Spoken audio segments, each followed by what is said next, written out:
Hello student, आप सभी लोगों का स्वागत है वर्मा कोचिंग क्लासेज में। आज हम कक्षा 10 की बायोलॉजी का जो है अंतिम टॉपिक जो है जो जैव प्रक्रम का पढ़ाने जा रहा हूं।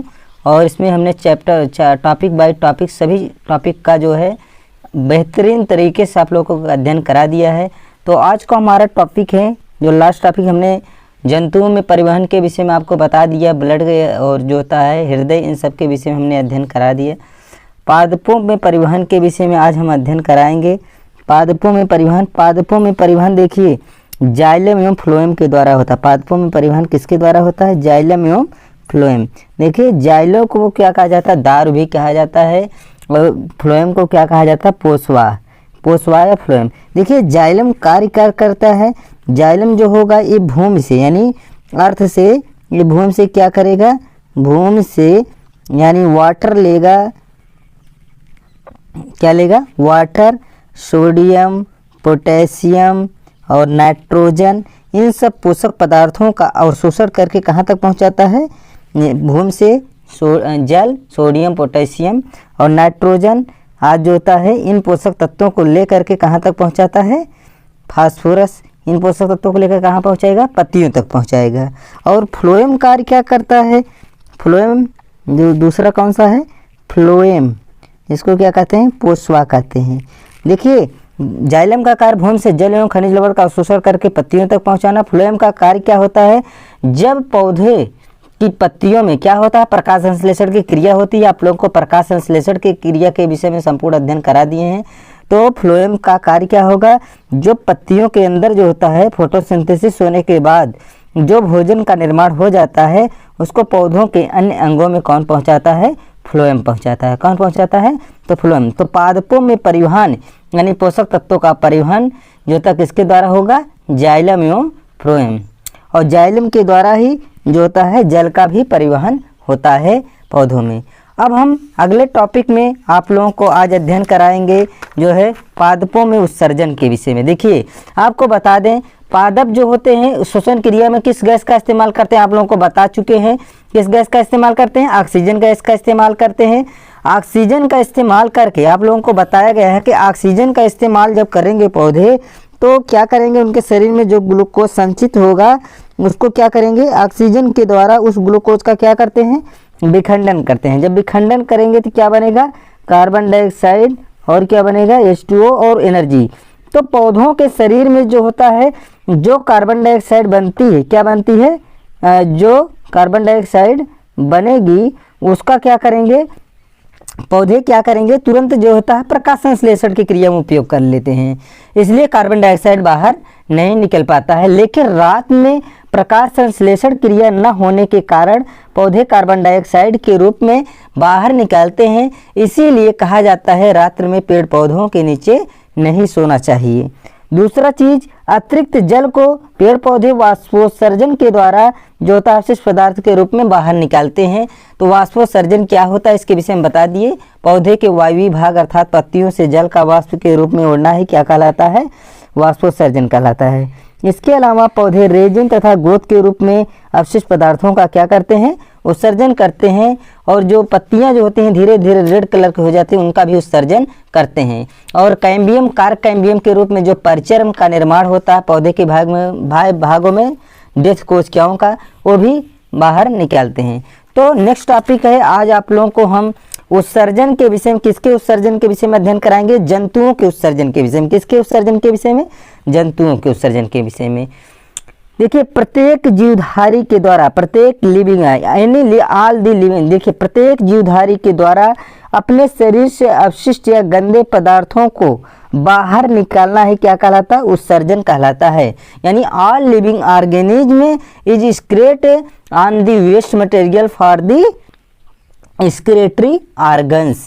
मतलब जितने भी जीवित जीवधारी होते हैं वो अपने शरीर से अवशिष्ट या गंदे पदार्थों को जिस अंग के द्वारा बाहर निकालते हैं, अपने शरीर से जो बाहर निकालते हैं, इस क्रिया को हम क्या कहते हैं? उत्सर्जन कहते हैं। तो मनुष्य का मुख्य उत्सर्जन, देखिए मनुष्य किस किस चीज का उत्सर्जन? जैसे मनुष्य यूरिया का उत्सर्जन करता है। किस चीज का उत्सर्जन करता है मनुष्य? यूरिया का। आप लोगों को बता दें कि जैसे मनुष्य यूरिया का उत्सर्जन करता है और हर जंतु जो होता है अलग अलग उत्सर्जन करता है। यूरिन मतलब मूत्र होता है, मनुष्य यूरिया का उत्सर्जन करेगा।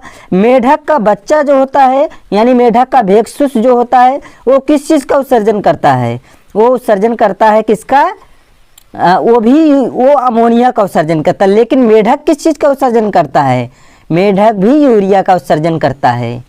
तो जो जलीय आर्थ्रोपोड्स हैं, प्रोटोजोआ, पोरीफेरा और एनेलिडा, पॉलीकिटवर्क के एनेलिड्स, ये सब किस चीज़ का उत्सर्जन करते हैं? अमोनिया का। तो वयस्क उभयचर सारे स्तनी किस चीज़ का उत्सर्जन करते हैं? यूरिया का। पक्षी सरीसृप किस चीज़ का उत्सर्जन करते हैं? यूरिक अम्ल का। मकड़ियाँ किस चीज़ का उत्सर्जन करती हैं? ग्वानिन का। तो आज हम मनुष्य के उत्सर्जन के विषय में अध्ययन करेंगे।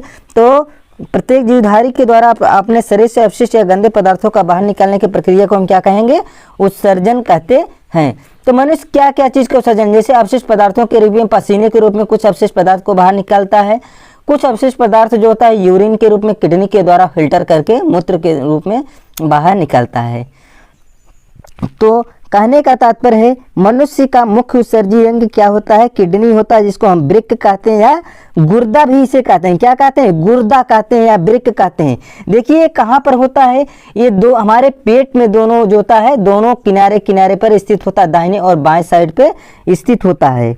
यह किसके आकार? सेम के बीज के आकार का होता है। इसका वजन 150 से लगभग 250 ग्राम होता है। देखिए इसमें कौन कौन से? एक जोड़ा वृक्क उत्सर्जी अंग। मनुष्य के उत्सर्जी अंग में क्या क्या भाग ले? एक जोड़ा वृक्क जिसे हम पैर किडनी कहते हैं, यूरेटर जिसको हम मूत्रवाहिनियाँ कहते हैं, यूरिनरी ब्लैडर जिसको हम मूत्रवाहिनी झिल्ली कहते हैं जिसमें हमारा यूरिन एकत्रित होता है, मूत्र मार्ग जिस मार्ग से हम मूत्र को यानी यूरिन को शरीर से बाहर निकालते हैं उसे हम क्या कहते हैं?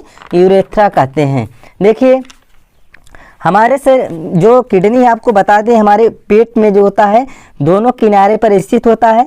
एक लेफ्ट किडनी होता है, दूसरा कौन सा होता है? राइट किडनी होता है। एक बायां वृक्क और दूसरा दायां वृक्क होता है। एक वृक्क में हमारे लगभग कितने पाए जाते हैं? लगभग 10 लाख नेफ्रॉन पाए जाते हैं। कितने पाए जाते हैं? 10 लाख नेफ्रॉन पाए जाते हैं। और इसी नेफ्रॉन के अंदर जो होता है हमारा ब्लड का फिल्टर होता है, यानी ब्लड फिल्टर करता है। यानी जो हमारे आयंस होते हैं कार्बन डाइऑक्साइड का जैसे अपशिष्ट पदार्थ का उत्सर्जन हमारे लंग्स में होता है, यानी लंग्स के द्वारा जब हम सांस को बाहर निकालते हैं तो कार्बन डाइऑक्साइड बाहर निकल जाता है। लेकिन जो अन्य अपशिष्ट पदार्थ होते हैं वो वृक्क जो होता है उसको फिल्टर करके निकालता है। तो जैसे वृक्क एक हमारा लेफ्ट वृक्क है, एक राइट वृक्क जो होता है बाएं वृक्क की अपेक्षा थोड़ा बड़ा होता है। इन दोनों वृक्कों से क्या निकलता है? यूरेटर निकलते हैं जिसको हम क्या बोलते हैं? मूत्र वाहिनियाँ कहते हैं। हिंदी में इसे क्या कहेंगे? यूरेटर को मूत्र वाहिनियाँ कहते हैं, इसको मूत्र वाहिनियाँ कहते हैं। देखिए मनुष्य की जो होता है यूरेटर जो होता है लगभग 20 सेंटीमीटर लंबा होता है और स्त्रियों का लगभग 4-5 सेंटीमीटर होता है।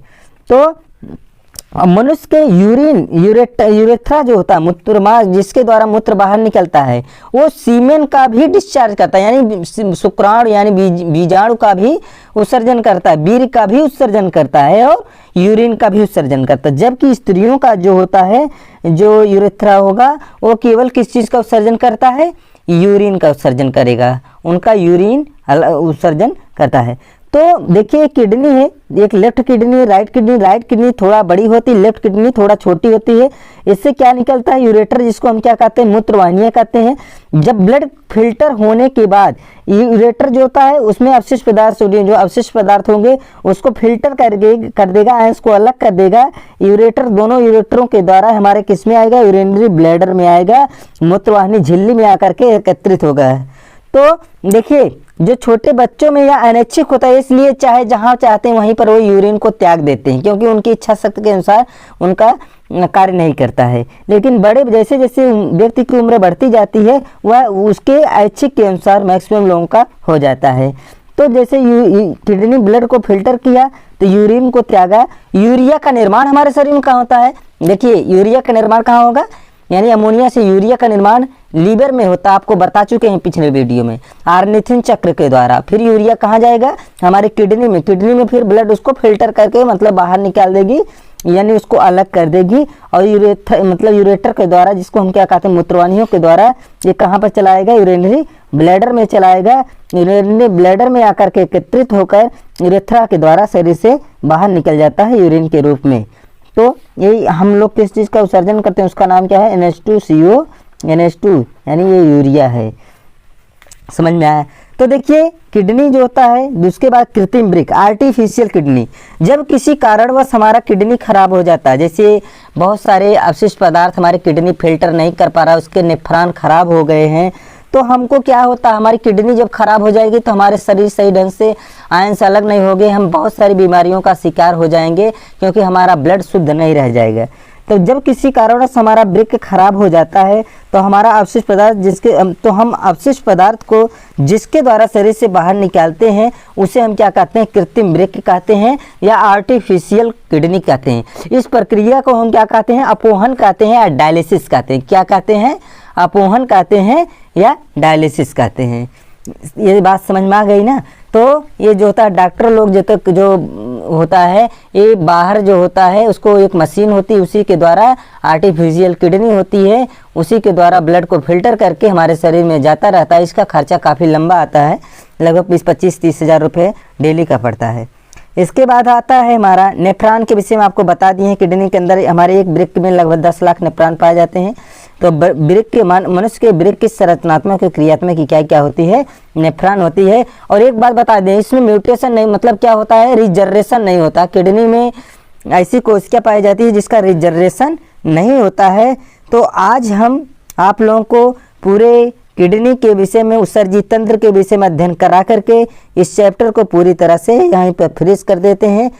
नेक्स्ट वीडियो में आप लोगों को NCERT पैटर्न के जो क्वेश्चन आए हुए हैं बोर्ड परीक्षा में, और ये टॉपिक से संबंधित जो क्वेश्चन है